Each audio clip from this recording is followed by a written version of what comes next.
Good evening, Americans. I'm Mark Bradley. As always, this is The Mark Bradley Show every Monday through Thursday night.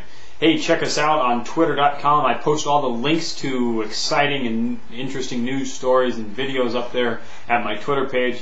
The links to the show are all archived at YouTube and Facebook.com, so you can check it out anytime you want. Tonight, Michael Jackson, well, he's dead. We'll get to that at the end of the show.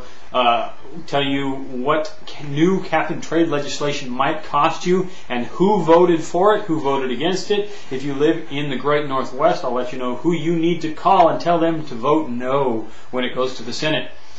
Also, tonight, a Rasmussen poll just came out Tuesday, that's today, this afternoon, that asked Americans, if you could live anywhere in the world, would you live in the United States? Well, what do you think? What would you say? 82% of Americans said yes, they want to live in the United States. 11% of Americans said no, they would rather live, if they could, somewhere else besides the United States of America. 7% weren't sure. Now, I'd like to break down these numbers a little bit. The poll was not any more specific than that. There were some other questions in there, but this was the only one pertaining to where would you like to live. There were questions about life, liberty, and the pursuit of happiness, and do you think that Americans are free to pursue life, liberty, and happiness and all that. But this was interesting. I found it interesting that there are 11% of people who, if they could live somewhere else, would.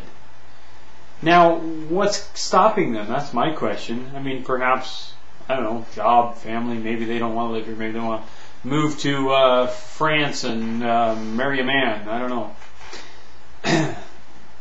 But the point is, I love America. I don't think there's anywhere else in the world I'd rather live. I'm sure there are some people who, if they could, would love to live some South Pacific island, or maybe somebody's always wanted to live in Australia or some other exotic tropical place. Who knows? Stuff like that.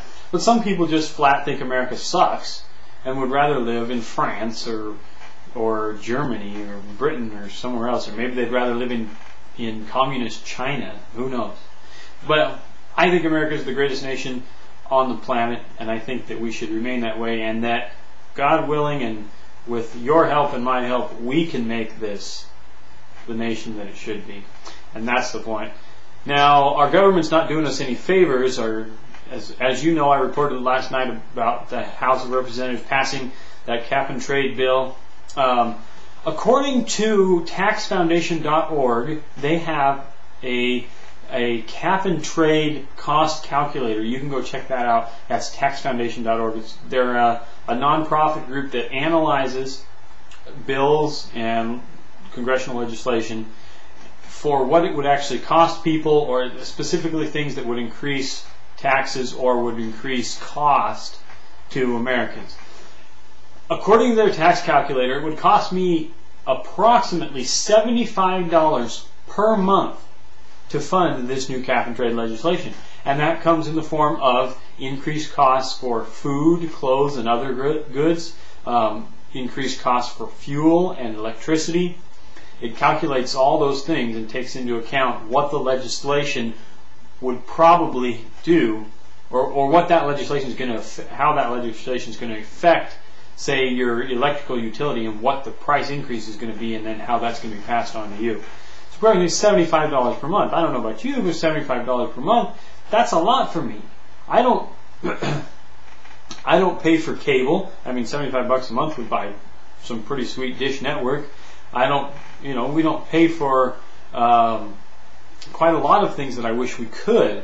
Things like, I'd love to be saving for retirement, and I'd love to be paying for maybe better health insurance, and things like that. Maybe some, as we're newly married, but we're going to have some life insurance, some kids' college savings fund someday. I don't have that extra $75 a month now.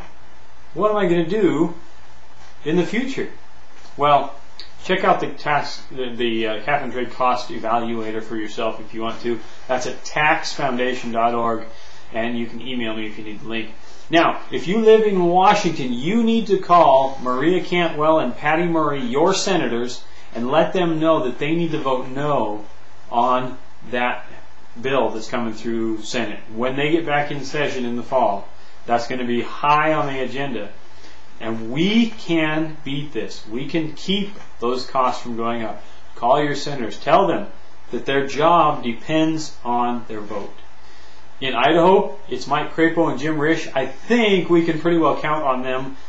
Both Republicans and both have a solid record as voting for conservative issues like this. In Oregon, your representatives Jeff Merkley and Ron Wyden, call them, please. Let them know. They're both Democrats, and I don't know where they're leaning right now, but several of the three out of the 5 Oregon representatives voted for the bill, and 2 actually didn't. 1 Republican and 1 Democrat, so that's good news.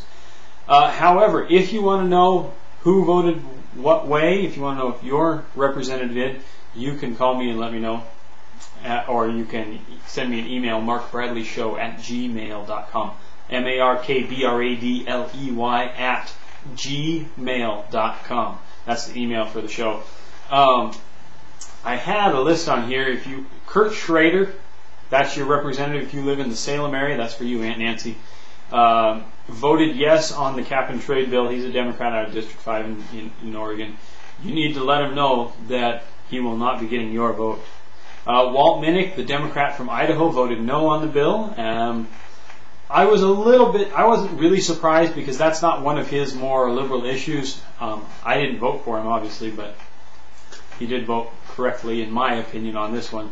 And Kathy McMorris Rogers, your representative over there in Eastern Washington, voted no on the bill as well, so you could call and thank her if that's what you please to do. Now, Michael Jackson recently passed away, a huge figure, and I just want to leave you with a quote that I think sums it up best. It was something that Michael Clark Duncan, the big, huge black guy, the actor, said, and he said it in The Longest Yard, the movie with Adam Sandler about the prison football team. They mentioned listening to Michael Jackson, and he kind of teared up and said, "I love little Michael." And that's the Mark Bradley Show for Tuesday. Thanks for watching.